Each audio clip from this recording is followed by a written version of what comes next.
Hello students, welcome you all in this video. आज इस video के अंदर हम मैक्सवेल इक्वेशंस के ऊपर बात करेंगे। मैक्सवेल इक्वेशंस किन लॉज के ऊपर बेस्ड है और उनकी डिफरेंशियल एंड इंटीग्रल फॉर्म क्या है। तो आइए स्टार्ट करते हैं। Maxwell first equation. So Maxwell first equation is based on Gauss law for electric field. अब गाउस लॉ क्या कहता है? According to this law, total electric flux passing through a closed surface S in vacuum is equal to the product of total charge Q contained inside and 1 upon epsilon naught.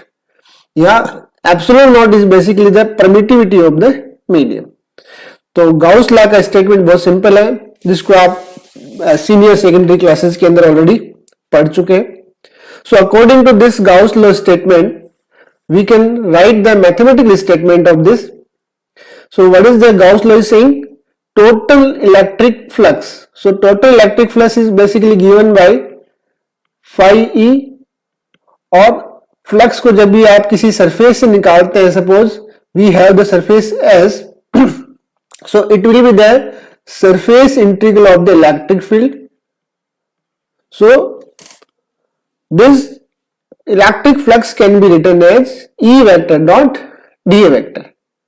So according to Gauss law, the total electric flux will be the product of total charge Q and 1 upon epsilon 0. So you can write Q upon epsilon naught. ये किसके लिए है? Vacuum के लिए। So for a medium,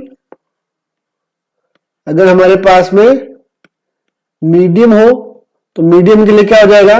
same formula चलेगा, phi E equals to closed surface S E vector dot D A vector then Q upon epsilon. So here epsilon is basically the permittivity of the medium. Okay, so let's we are giving the equation number 1 to this. So आपको ये Gauss law clear हो गया कि Gauss law का मतलब क्या है कि अगर किसी क्लोज सरफेस के अंदर, क्लोज सरफेस एस के अंदर आपने टोटल चार्ज क्यू रखा हुआ है, तो उससे जो फ्लक्स बाहर निकलेगा वो चार्ज क्यू और एप्सिलॉन के रेशियो के इक्वल होगा. अब अगर आप कहते हैं कि this charge, suppose this charge Q is uniformly distributed and the volume charge density is basically the rho, then you can write the volume integral of the volume charge density. So यहां पे Q की value हमारे पास कितनी आ गई? रो dV. अगर ये Q की वैल्यू हम इक्वेशन नंबर 1 में सब्स्टिट्यूट कर देते हैं तो आपकी इक्वेशन क्या बन जाती है? Surface integral E vector dot dA vector surface S, और Q की जगह हम क्या रख देंगे? सो 1 अपॉन एप्सिलॉन, then Q की जगह हो जाएगा हमारे पास रो dV. Suppose this is our equation number 2 and this equation is basically the integral form of the Maxwell first equation. You can write this is the integral form of Maxwell first equation. तो I think आपको ये बात समझ में आ गया होगा कि Maxwell की फर्स्ट इक्वेशन क्या है. कई बार एग्जाम में केवल इंटीग्रल फॉर्म ही पूछा जाता है, तो अगर आपसे इंटीग्रल फॉर्म पूछा जाए तो केवल आपको यहीं तक का डेरिवेशन करना है. अब हम नेक्स्ट निकालते हैं इसकी डिफरेंशियल फॉर्म क्या होगी. तो डिफरेंशियल फॉर्म के लिए सबसे पहले हमें गॉस डाइवर्जेंस थ्योरम को यूज करना पड़ेगा. So we can write here according to Gauss divergence theorem. तो गॉस डाइवर्जेंस थ्योरम बेसिकली क्या करती है? सरफेस इंटीग्रल को वॉल्यूम इंटीग्रल में चेंज कर देती है. सो हमारे पास में सरफेस इंटीग्रल क्या था? E vector dot dA vector. तो अगर गॉस डाइवर्जेंस थ्योरम हम इसके ऊपर अप्लाई करते हैं, so we can write here the volume integral then divergence E vector dv. Now suppose this is your equation number 2. तो आपके पास यहाँ पे गॉस डाइवर्जेंस थ्योरम को यूज करके E वेक्टर डॉट डी की वैल्यू कितनी आ गई, डाइवर्जेंस E वेक्टर dv. ये जो वैल्यू आपने निकाली है, इस वैल्यू को हम इंटीग्रल फॉर्म के अंदर सब्स्टिट्यूट कर देते हैं. तो इंटीग्रल फॉर्म में जब आप इसको सब्स्टिट्यूट करेंगे इसकी जगह, so you will get volume integral divergence E vector dv equals to 1 upon epsilon then volume integral rho dv. अब दोनों साइड में आपके पास वॉल्यूम इंटीग्रल है, so you can write easily divergence E vector equals to rho upon epsilon. And this equation is basically known as the differential form of the Maxwell first equation. This is the differential form of Maxwell's first equation. अगर हमारा medium जो है वो homogeneous और isotropic हो, if medium is homogeneous and isotropic, अगर इस type का है आपका मीडियम, तो आप क्या कर सकते हैं, इस एप्सिलॉन को आप E वेक्टर के साथ ले जा सकते हैं. So divergence epsilon E vector equals to rho. अब एप्सिलॉन E वेक्टर जो होता है हमारा एक नया वेक्टर बन जाता है जिसको हम कहते हैं displacement vector. So you can write here D vector equals to epsilon E vector. तो आप ये वैल्यू इसमें सब्स्टिट्यूट कर देते हैं, so you will get divergence D vector equals to rho. So this equation will be for the homogeneous and isotropic medium. अगर आपको यही इक्वेशन किसके लिए लिखना हो, फ्री स्पेस के लिए लिखना हो, तो आप क्या कहते हैं, for free space. Free space के केस में क्या होता है, volume charge density that is the rho equal to 0. और अगर रो की वैल्यू 0 कर देते हैं, so you will get divergence E vector और divergence D vector equals to 0. So this is the equation, Maxwell first equation for the free space. Now we will discuss the second Maxwell equation. Now the Maxwell second equation is based on Gauss law for magnetic field. So according to this law, net outgoing magnetic flux from any surface is always 0. क्यों 0 क्यों होता है, क्योंकि magnetic field lines हमेशा close loop बनाती है, इसलिए जितना फ्लक्स एंटर करेगा उतना ही फ्लक्स बाहर निकलेगा. So the net flux will be 0. So you can write simply phi B equals to 0.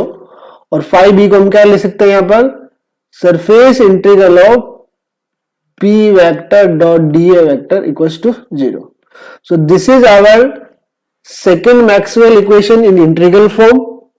इसको क्या लिख सकते हैं आप, integral form of Maxwell second equation. Now अगर आपको डिफरेंशियल फॉर्म निकालना है, so you can use the Gauss divergence theorem. So by using Gauss divergence theorem you can convert the surface integral to the volume integral. तो अगर हम इसको volume integral में convert करेंगे तो क्या बन जाएगा,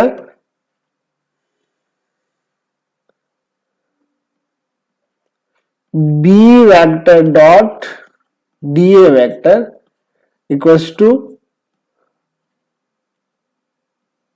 डाइवर्जेंस B वेक्टर DV. और इसकी वैल्यू कितनी है एक्चुअल में 0. सो आप सिंपली क्या लिख सकते हैं यहां पे कि divergence B vector equals to 0. So this is the differential form.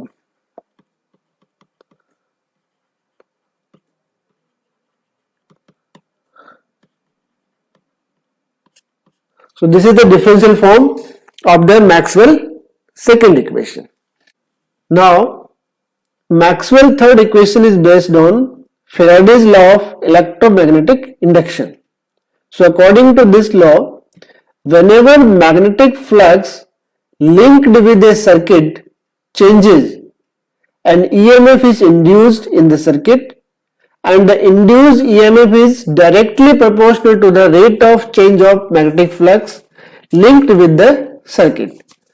तो अगर हम इसको मैथमेटिकल फॉर्म में यहां पे लिखना चाहे तो आप क्या कैसे लिख सकते हैं, जो इंड्यूस ईएमएफ है आपका E वो किसके इक्वल है, the rate of change of magnetic flux. So the rate of change of magnetic flux. लेकिन लेंज लॉ यहां पे एक्शन में आ जाता है और according to Lenz law the direction is always opposite to the changes responsible for its production. तो यहां पर हमें क्या यूज करना पड़ेगा, negative sign. So E equals to minus डेबा फाइव बी अपॉन डेबा टी. अब आप जानते हैं कि the line integral of electric field is equal to induced EMF. तो अगर लाइन इंटीग्रल लिया जाए इलेक्ट्रिक फील्ड का तो किसके इक्वल होता है, इंड्यूस ईएमएफ के इक्वल होता है. That means E equals to line integral ले रहे हैं यहां पे कर्व के along. So E vector dot D R. Suppose इसको अपन इक्वेशन नंबर 1 दे दिया. और अभी आपने सेकेंड इक्वेशन में देखा था कि जो मैग्नेटिक फ्लक्स है जिसको आप 5b से लिख रहे हैं that is basically the surface integral of the B vector.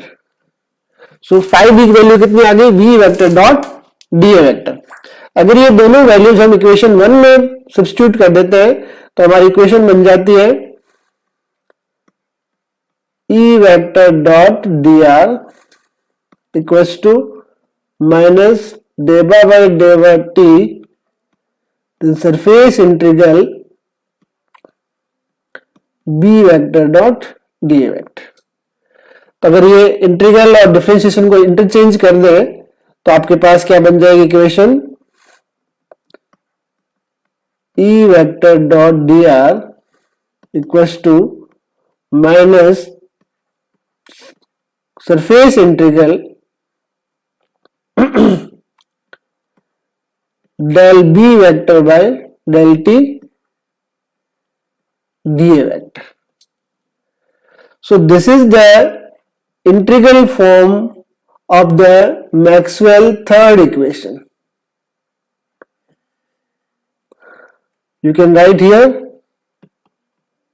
this is the integral form of Maxwell third equation. तो हमने इसकी इंटीग्रल फॉर्म को यहां पे ड्राइव कर लिया है. अब हम इसके डिफरेंशियल फॉर्म निकालेंगे. इसी इक्वेशन को यूज करके हम इसकी डिफरेंशियल फॉर्म निकालेंगे. तो डिफरेंशियल फॉर्म निकालने के लिए हमको स्टोक्स की कर्ल थ्योरम यूज करनी होती है. सो यूजिंग स्टोक्स कर्ल थ्योरम. तो स्टोक्स कर्ल थ्योरम क्या करती है एक्चुअल में, कर्ल थ्योरम लाइन इंटीग्रल को सरफेस इंटीग्रल में कन्वर्ट कर देती है. तो यहां पर हमारे पास लाइन इंटीग्रल कितना था, E vector dot D are, ये लाइन इंटीग्रल है. तो ये किस में कन्वर्ट कर देगी इसको, सरफेस इंटीग्रल में. और आप क्या लिखेंगे यहां पे, कर्ल ऑफ E और dA. तो लाइन इंटीग्रल की ये जो वैल्यू है वो हमने जो अभी इंटीग्रल फॉर्म निकाला है उसके अंदर हम सब्स्टिट्यूट कर देते हैं। सो वी विल गेट, क्या मिलेगा हमको, surface integral curl of E equals to minus surface integral del B vector upon del T dot D vector. अब दोनों साइड में आपको सरफेस इंटीग्रल मिल रहा है, यहां भी सरफेस इंटीग्रल है और राइट हैंड साइड में भी सरफेस इंटीग्रल है, तो दोनों साइड को आप कंपेयर कर सकते हैं। तो दोनों साइड को आप कंपेयर करेंगे तो फॉर्मूला क्या बन जाएगा आपके पास, curl E vector equals to minus del B vector upon del T, या आप इसको ऐसे भी लिख सकते हैं, curl E vector equals to minus del B vector upon del T. So this is the differential form of the Maxwell third equation. Now the Maxwell fourth equation is based on Ampere circuital law. So according to this law, line integral of magnetic field over a closed path is equal to mu times the net current passes through the closed path। तो अगर mathematically इसको लिखा जाए तो आप क्या लिख सकते हैं, line integral of magnetic field, तो आप इसको ऐसे लिख सकते हैं, suppose this is the line integral of the magnetic field that is B vector dot D R. So line integral of magnetic field किसके बराबर होना चाहिए, mu times of the net current. तो हम क्या कर देते हैं इसको म्यू टाइम्स, और सपोज नेट करंट हम कितना मान लेते हैं, इसको सिग्मा आई मान लेते हैं। क्लियर। तो अगर किसी क्लोज पाथ से सिग्मा आई नेट करंट पास होती है तो यहां पे हम क्या कह सकते हैं कि इफ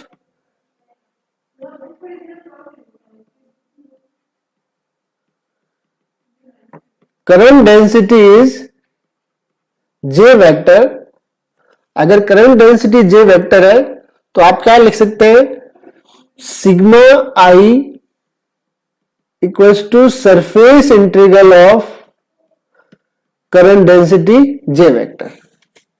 ठीक है। तो अगर हम सिग्मा आई की जगह अगर ये वैल्यू यहां पे इस इक्वेशन में सब्स्टिट्यूट कर देते हैं तो हमारे पास इक्वेशन क्या बन जाएगी, line integral of magnetic field equals to mu surface integral J vector dot D vector.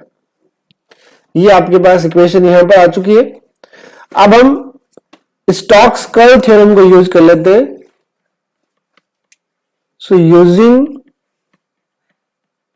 Stokes curl theorem, तो स्टोक्स कर्ल थ्योरम क्या करती है, लाइन इंटीग्रल को सरफेस इंटीग्रल में कन्वर्ट कर देती है।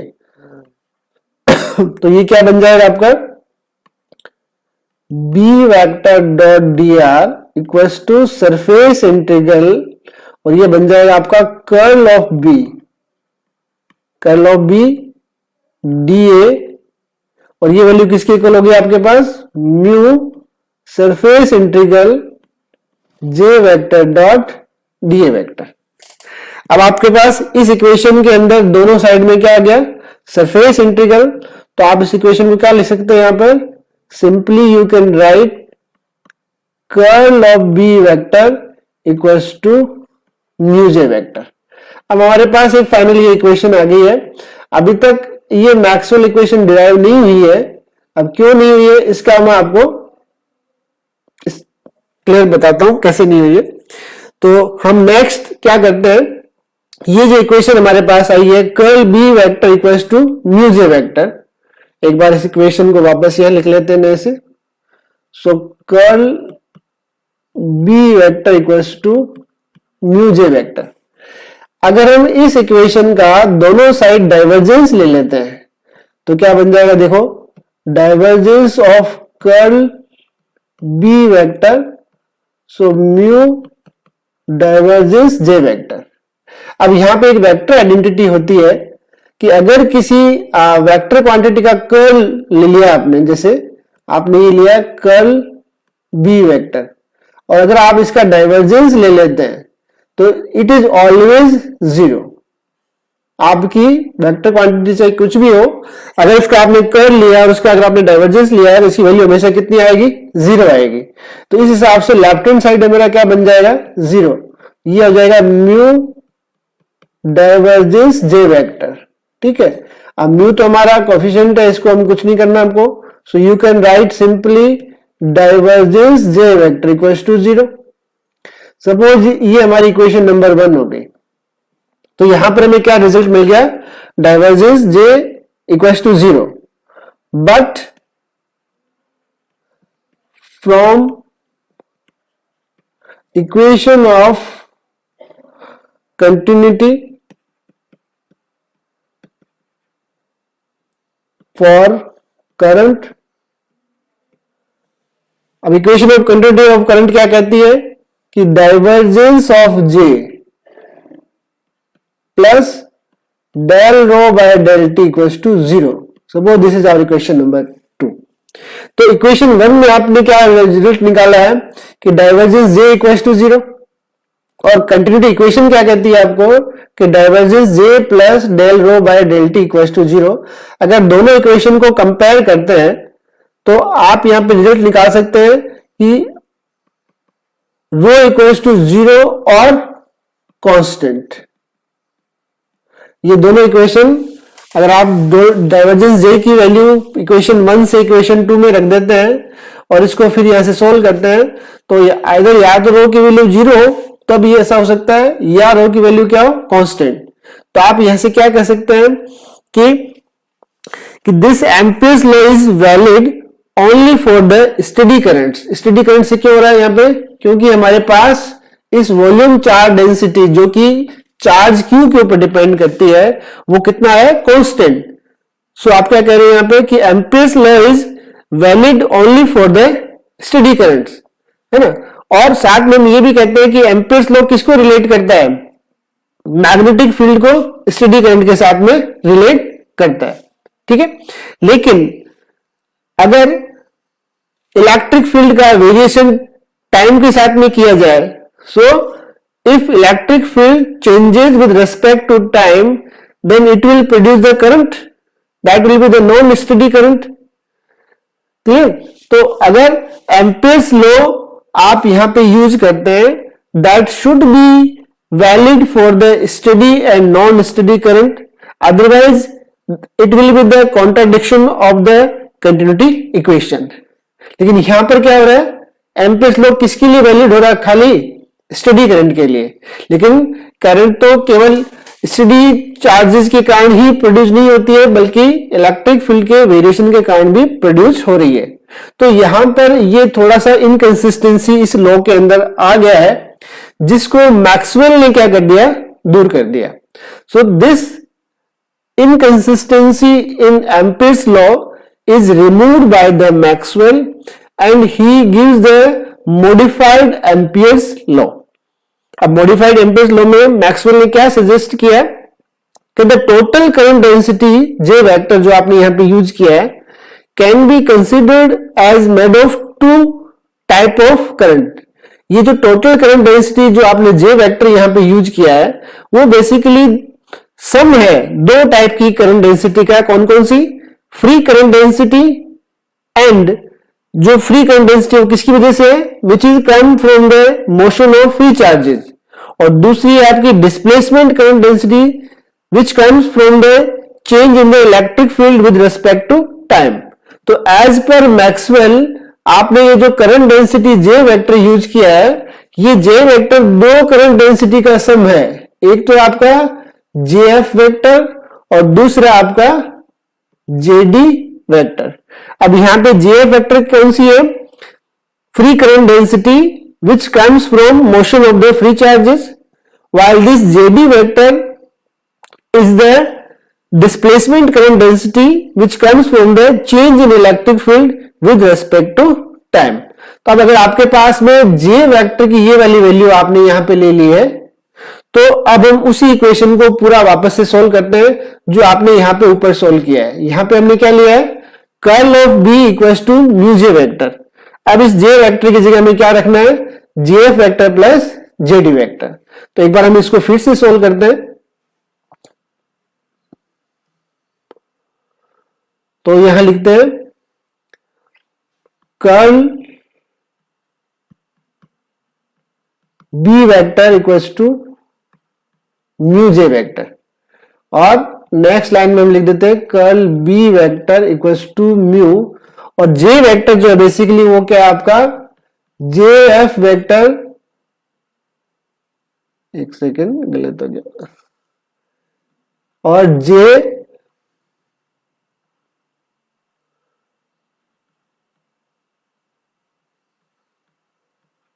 JD vector.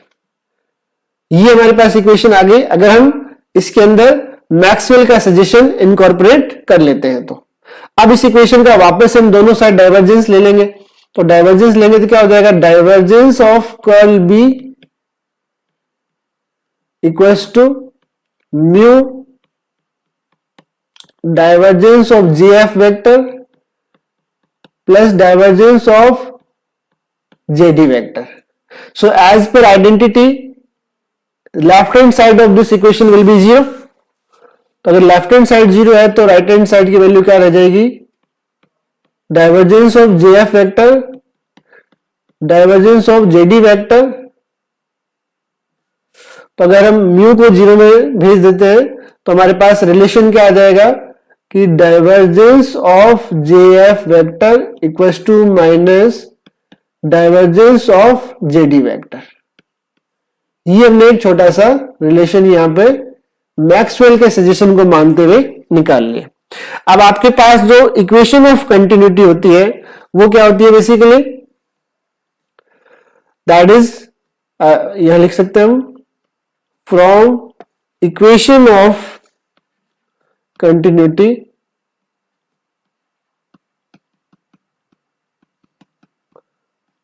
क्या है मेरे पास इक्वेशन कि divergence JF vector plus del rho by del T equals to 0। तो यहां से आपके पास इक्वेशन क्या बन जाती है, divergence JF vector equals to minus del rho by del T, और इस डाइवर्जेंस जेएफ वेक्टर की वैल्यू इस वाली जो आपने अभी निकाला है कितना है, माइनस डाइवर्जेंस जेडी वेक्टर। तो इसकी वैल्यू मैं रख रहा हूं minus divergence JD vector equals to minus del rho upon del T. अब ये माइनस इस माइनस से क्या हो गया, कैंसिल आउट हो गया। तो अब आपके पास में वैल्यू कितनी आ गई, देखिए divergence of JD vector equals to del rho upon del T. So this is the fourth Maxwell equation. So these four equations are basically known as Maxwell equations. I think आपको चारों equations समझ आ गई होंगी। अगर आपको कोई भी confusion है इसके अंदर तो आप मेरे से पूछ सकते हैं, आप कमेंट बॉक्स में पूछ सकते हैं और आप मुझे पर्सनली मैसेज करके भी पूछ सकते हैं। So divergence of JD vector equals to del rho by del T. अब आप मैक्सवेल की फर्स्ट इक्वेशन हमने जो निकाली थी वो क्या थी हमारे पास, divergence D vector equals to rho. तो ये जो रो की वैल्यू है वो हम यहां पर सब्स्टिट्यूट कर सकते हैं। तो अगर यहां सब्स्टिट्यूट करते हैं तो कितना बन जाएगा, divergence JD vector equals to डेबा बाई डेबा टी, देन ये कितना आ गया डाइवर्जेंस डी वेक्टर। तो अगर आप इनको इस इक्वेशन को वापस लिख लेते हैं तो ये क्या बन सकती है equation, divergence del D vector upon del T, और इस साइड में क्या आ गया आपके पास, डाइवर्जेंस जेडी वेक्टर। तो दोनों साइड डाइवर्जेंस है आपके पास, तो जेडी वेक्टर की वैल्यू कितनी आ जाएगी आपके पास, JD vector equals to del D vector upon del T. So यहां डी वेक्टर जो है वो आपका क्या है, डिस्प्लेसमेंट वेक्टर। तो अगर जेडी वेक्टर की ये वाली वैल्यू हम अपने मैक्सवेल इक्वेशन के अंदर सब्स्टिट्यूट कर देते हैं तो इक्वेशन क्या बन जाती है हमारे पास, देखिए B vector dot D R vector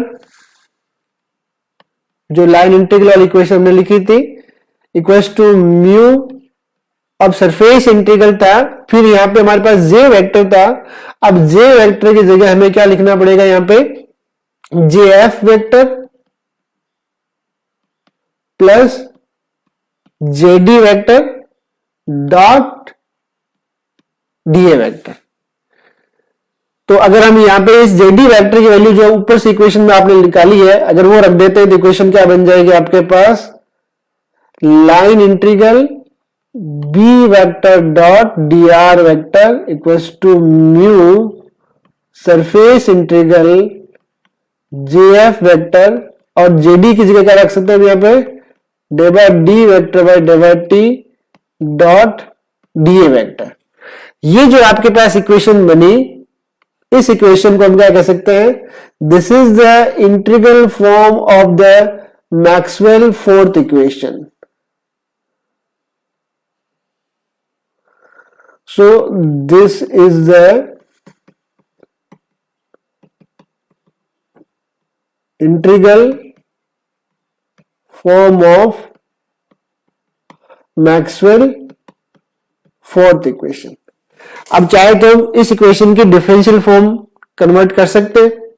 तो सिंपल है कि जो लाइन इंटीग्रल है उसकी जगह हम क्या लिख सकते हैं, ये जो हमने यहां पे लाइन इंटीग्रल लिखा है, इसको स्टोक्स कर्ल थ्योरम यूज करके आप इसको कर्ल में कन्वर्ट कर सकते हैं। तो अगर आप इसको कर्ल में कन्वर्ट करेंगे तो आप इसको क्या लिख सकते हैं, surface integral S then curl B vector dot DA equals to mu surface integral J F vector plus del D vector by del T dot DA vector. अब दोनों साइड में कैसा इंटीग्रल आ गया आपके पास में, सरफेस इंटीग्रल आ गया। तो अगर सरफेस इंटीग्रल को कंपेयर करेंगे तो हमारे पास जो इक्वेशन है वो क्या बन जाएगी, curl of B equals to mu J F vector del d vector by del t. So this equation is basically known as the differential form of Maxwell fourth equation।